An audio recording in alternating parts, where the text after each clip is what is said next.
Good morning, everyone. So my paper is a free paper 123, keratitis after accelerated CXL, retrospective interventional analysis in a large series.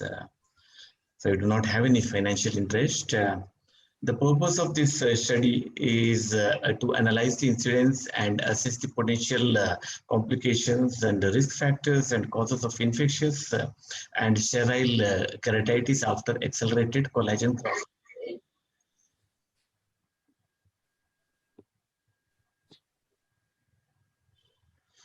So, case records of 968 eyes that underwent accelerated CXL for progressive keratoconus over a period of 4 years between 2013 to 2017 were analyzed. Isoosmolar CXL was performed for cases with thinnest corneal thickness of more than 400 microns, whereas hypoosmolar CXL was performed for cases with thinnest pachymetry less than 400 microns. The corneal epithelium was debrided manually using a 50-number blade in the central 8 to 9 millimeter zone, and after soaking time of 10 minutes with riboflavin, irradiation of 5.4 joules per square centimeter, that is 9 milliwatts per square centimeter for 10 minutes was delivered. And a BCL was placed and it was removed on the fourth post-operative day. Post-operatively, all these patients were started on moxifloxacin 0.5% 4 times a day for a week, and steroids like fluorometholone 0.1% 4 times a day for a month. And all the patients received tear substitutes. A total of 10 cases presented as post-operative keratitis after accelerated CXL procedure.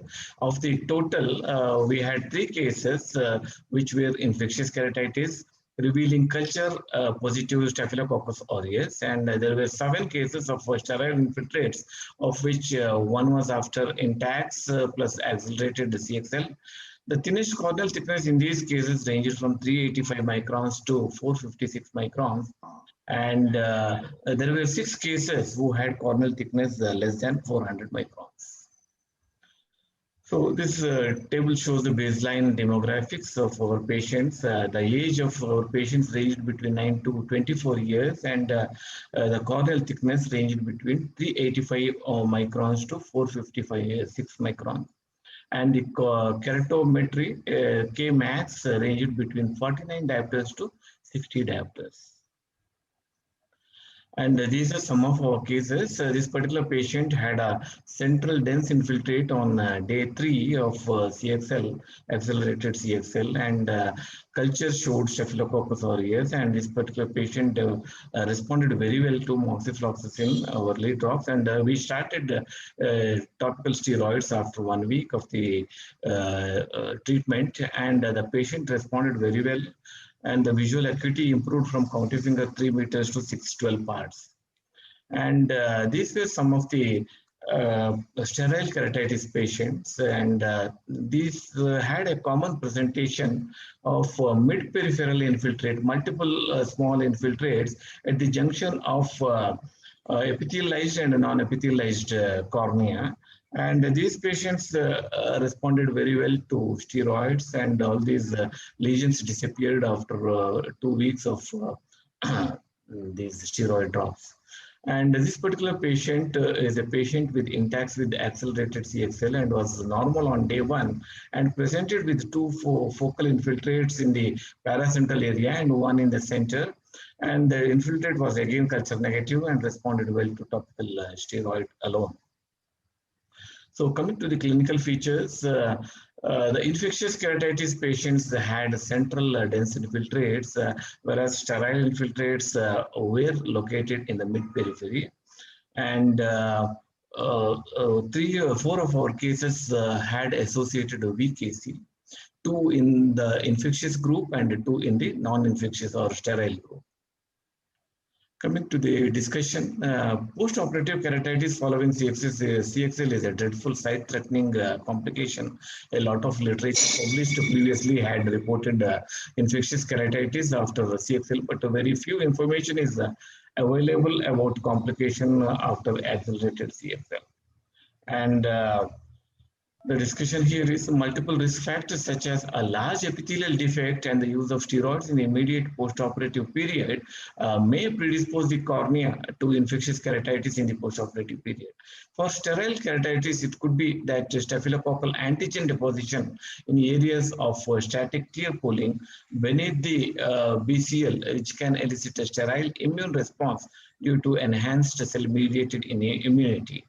Furthermore, one of the common findings in our case series of sterile keratitis was that the thinnest pachymetry was less than 400 microns in many cases, 6 cases. And 4 cases of sterile keratitis had maximum keratometry of more than 58 diopters. So it concluded that individuals with thinner corneas and higher corneal curvature appear to be higher risk of developing sterile infiltrates. The presence of associated VKC was noted in 40% of our cases. So more number of prospective studies pertaining to the pertaining to complications of accelerated CXL would throw light on the mechanism of sterile infiltrates. A high index of suspicion should be maintained, especially when treating patients with thinner corneas and very steeper corneal curvatures. Thank you very much.